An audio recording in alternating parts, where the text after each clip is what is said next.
Assalamualaikum warahmatullahi wabarakatuh. Teman-teman yang insya Allah dirahmati Allah Subhanahu Wa Taala. Perkenalkan, sebelumnya nama saya Raihan Daniful Rahman. Saya dari Prodi Ilmu Komunikasi. Di sini saya akan melaksanakan menjelaskan beberapa materi untuk nilai ujian akhir semester saya. Sebelumnya, untuk membantu support nilai saya, jangan lupa klik like, komen, dan subscribe, dan jangan lupa share agar nilai semester saya bagus. Terima kasih. Langsung saja ke materi pertama, yaitu membangun spirit pembaruan negeri. Melalui kajian surat Asy-Syams, ada modal ketakwaan. Apa sih takwa itu? Takwa adalah sikap yang tertanam dalam setiap umat muslim yang diaplikasikannya berhubungannya dengan syariat agama kehidupan sosial. Allah menurunkan taufik bagi orang beriman dan kehinaan bagi orang kafir karena kefasikan dalam surat Asy-Syams ayat ke-7 yang berbunyi wa nafsi wa masawwaha, yang artinya demi jiwa dan penyempurnaan ciptaannya. Jadi maksud dari ayat tersebut adalah kita sebagai umat yang diciptakan oleh Allah Subhanahu Wa Taala agar merubah diri dengan bertakwa kepada Allah Subhanahu Wa Taala.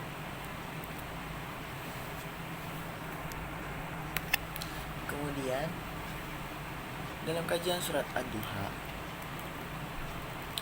implementasi ketakwaan atau pelaksanaan ketakwaan.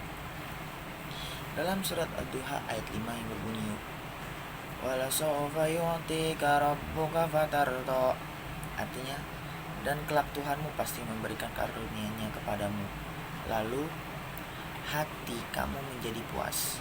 Maksud dari ayat tersebut adalah apabila kita melaksanakan ketakwaan kita kepada Allah Subhanahu Wa Taala, bersyukur atas segala nikmatnya, niscaya hati kita menjadi tenang. Namun dari Nu'man bin Bashir berkata, aku mendengar Rasulullah SAW berkata di atas mimbar, barang siapa yang tidak bersyukur pada yang sedikit, berarti tidak syukur pada yang banyak. Barang siapa yang tidak bersyukur kepada manusia, maka tidak bersyukur kepada Allah. Menceritakan nikmat Allah adalah syukur, dan meninggalkan nikmat Allah adalah kufur. Kumpul dalam suatu jamaah adalah rahmat, dan memisah diri dari jamaah akan diazab.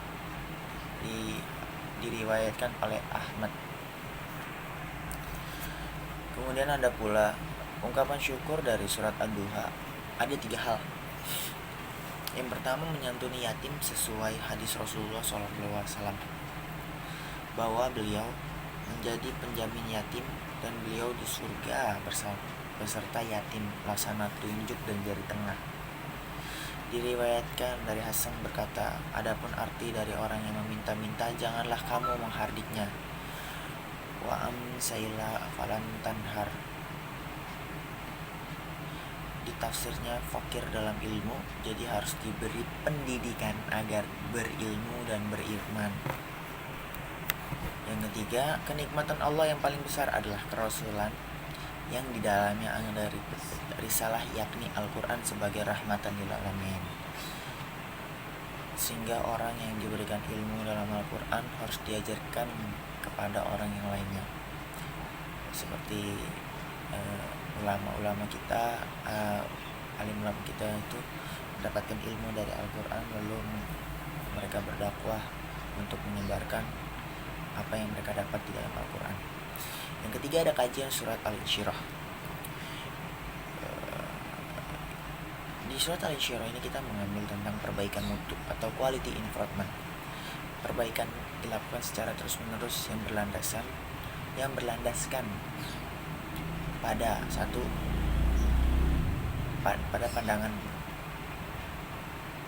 beberapa pandangan. Yang pertama, kita tuh harus berpandangan tuh untuk perbaikan mutu kita. Hari ini kita harus lebih baik dari hari kemarin, dan hari esok harus lebih baik dari hari ini. Yang kedua, tidak boleh ada satu hari pun yang lewat dalam perbaikan atau peningkatan. Kemudian ada masalah yang timbul merupakan suatu kesempatan untuk melaksanakannya, untuk melaksanakan perbaikan dan peningkatan. Jadi dari masalah itu kita belajar untuk menjadi lebih baik. Kemudian ada menghargai adanya perbaikan dan peningkatan meskipun kecil.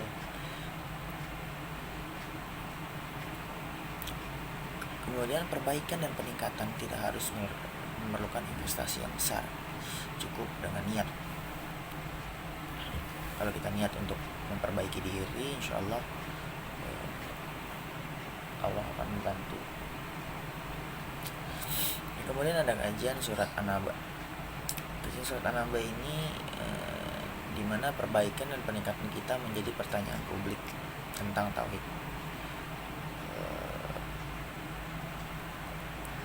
Dan kita juga bersaksi bahwa tiada Tuhan melainkan Allah, dan pedoman Al-Quran hidup, dan Nabi Muhammad adalah Rasul Allah. Kemudian ada kajian Al-Mudaththir dari surat Al-Mudaththir, etika dan sasaran pembaruan. Dari ayat 1-2 di dalam surat Al-Mudaththir adalah memanggil untuk memberikan peringatan dan melakukan pembaruan untuk bangsanya. Nah, ayat ketiga mengajak untuk pada pembaruan dengan berupa sifat-sifat Allah, yaitu kasih sayang, kebenaran, keadilan, dan akhlak terpuji. Kemudian beralih ke materi yang kedua, yaitu kepemimpinan. Arti kepemimpinan atau leadership. Pemimpin dalam Islam itu disebut sebagai imam.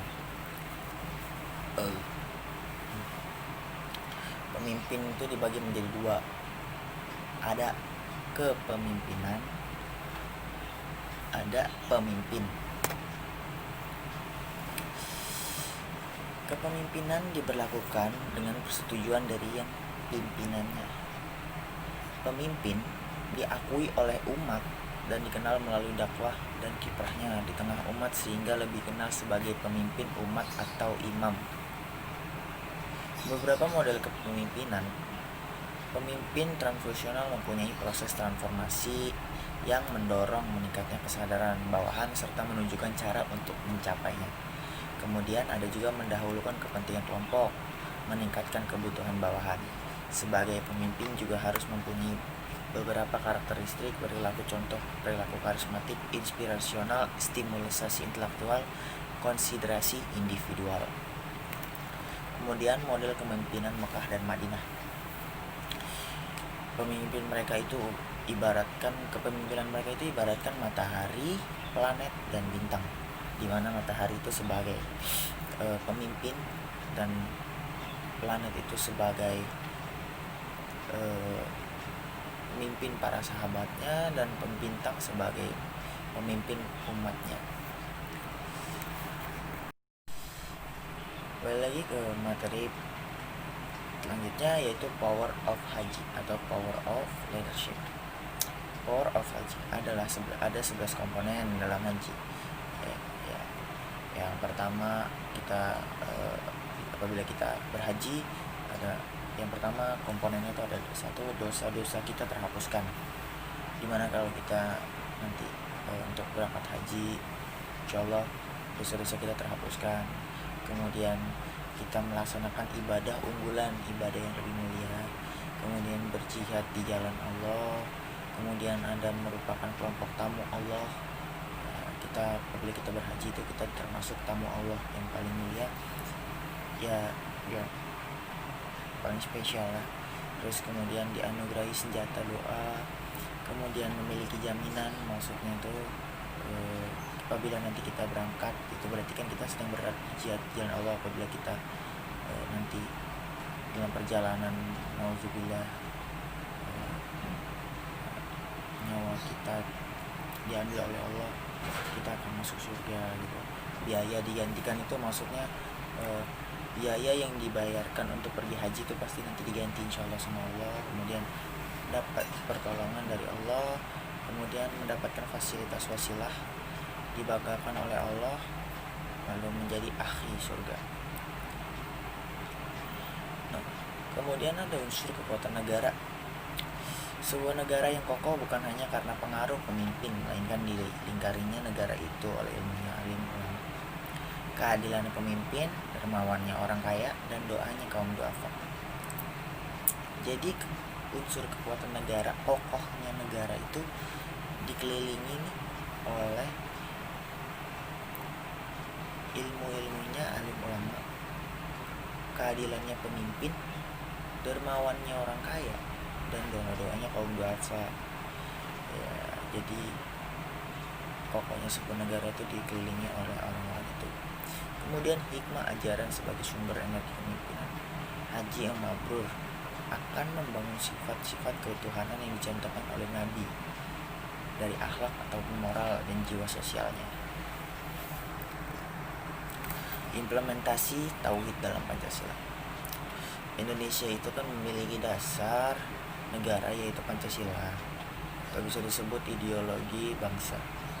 Dari isi Pancasila itu diambil dari moral dan sosial dari ajaran Mekah dan Madinah. Jadi dasar negara ini adalah Pancasila, dan terbentuknya Pancasila dulu itu disusun dari moral dan sosialnya ajaran Mekah dan Madinah. Begitu, dimana kemudian energi istidraj atau tipu daya dia setan. Dalam kajian surat Al-A'raf, sifat setan lawannya ialah tauhid. Sifat iblis sombong, tidak patuh, meremehkan orang lain, lawannya adalah tauhid. Ketika Anda bertauhid dan mengikuti ajaran Rasulullah SAW dan membangun ketakwaan dan perbaikan, insya Allah Anda akan jauh dari tipu daya setan dan sifat iblis. Yang kemudian identifikasi sifat kita adalah kaum Nabi Adam, di mana Nabi Adam adalah manusia pertama yang diturunkan di muka bumi karena kesalahannya di surga.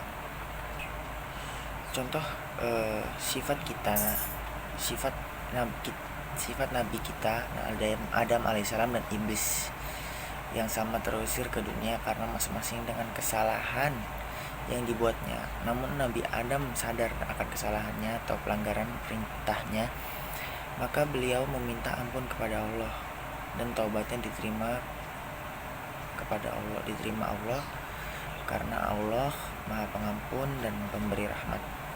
Sedangkan iblis tidak sadar akan kepatuhan kepada Rabb-nya dan tidak mau bertobat atas kesalahannya. Ini adalah esensi karakter iblis, bahkan lebih dalam lagi, membangun kedengkian dan menyalurkan dendam kepada keturunan Nabi Adam untuk dijadikan pengikutnya. Kemudian muhasabah atau audit. Audit diri dengan surat Al-A'raf ayat 8-10 yang artinya ayat 8, timbangan pada hari itu ialah kebenaran, keadilan. Maka ayat 9, maka barang siapa yang berat timbangan kebaikannya, maka mereka itulah orang-orang yang beruntung, dan siapa yang ringan timbangannya kebaikan, maka itulah orang-orang yang merugikan dirinya sendiri. Yang ayat 10 artinya, dan kami telah menempatkanmu sekalian di muka bumi, dan kami adakan bagimu di bumi sumber penghidupan, amatlah sedikit kamu bersyukur. Kemudian ada pintu masuknya syaitan.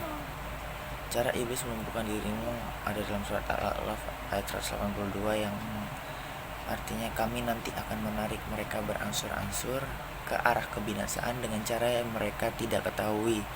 Maka dari itu, cara iblis menghancurkan kita manusia, umat manusia secara perlahan-lahan sehingga manusia terpedaya dan mengikutinya. Kemudian energi pembaruan untuk membangun moralitas bangsa. Spirit pembaruan atau semangat pembaruan. Ibnu Khaldun menulis tentang ilmu tasawuf.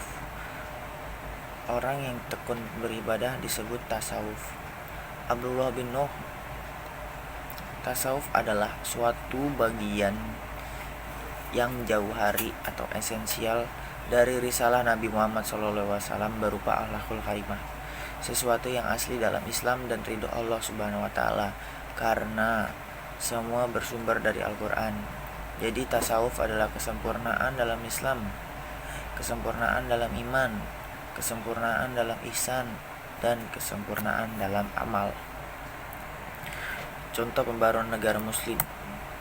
Contoh negaranya salah satunya ada Sudan, di mana Muhammad Ahmad pada tahun 1255 hingga 1291 Hijriah berjuang membebaskan rakyat dan negara Sudan dari penindasan jajahan Inggris. Masya Allah. Kemudian ada nih tantangan di abad 21. Ancaman di abad 21 itu bukan hanya fisik, melainkan kepada mindset atau pola pikir. Maka dari itu kita sebagai anak-anak remaja yang milenial sekarang itu harus pandai berpikir, pandai mengontrol emosi, pandai berpola pikir yang sehat lah. Karena sekarang itu melalui berbagai modus yang sejalan dengan arus modernisasi teknologi yang berdampak pada kerusakan tatanan nilai sehingga makin jauh kepada tauhid.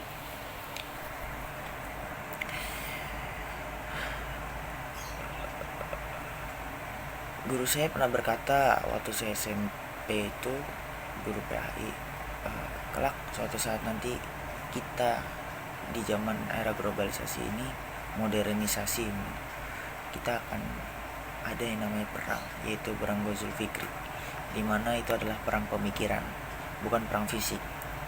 Jadi banyak orang-orang yang tidak jujur, kelicikan, segala macam curang. Ya, banyak mungkin bisa kita lihat. Kemudian ada 10 tanda kehancuran bangsa. Ya, di abad ke-21 ini ada meningkatkan kekerasan, ketidakjujuran, semakin tinggi rasa tidak hormat kepada orang tua, guru, dan pemimpin. Kemudian pengaruh teman sebaya terhadap kekerasan, meningkatnya kebencian dan kecurigaan, meningkatnya penggunaan bahasa yang buruk, kemudian menurunnya etos kerja, menurunnya rasa tanggung jawab, lalu meningkatnya perilaku merusak diri, kemudian ada rusaknya moral bangsa. Mungkin beberapa materi yang saya sampaikan sudah cukup.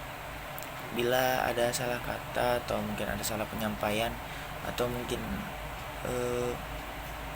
ada materi yang kurang saya sampaikan, saya mohon maaf apabila ada salah kata, karena manusia tidak luput dari kesalahan. Billahi taufiq wal hidayah. Wassalamualaikum warahmatullahi wabarakatuh. Saya Rehan Dini Fadlur Rahman, pamit.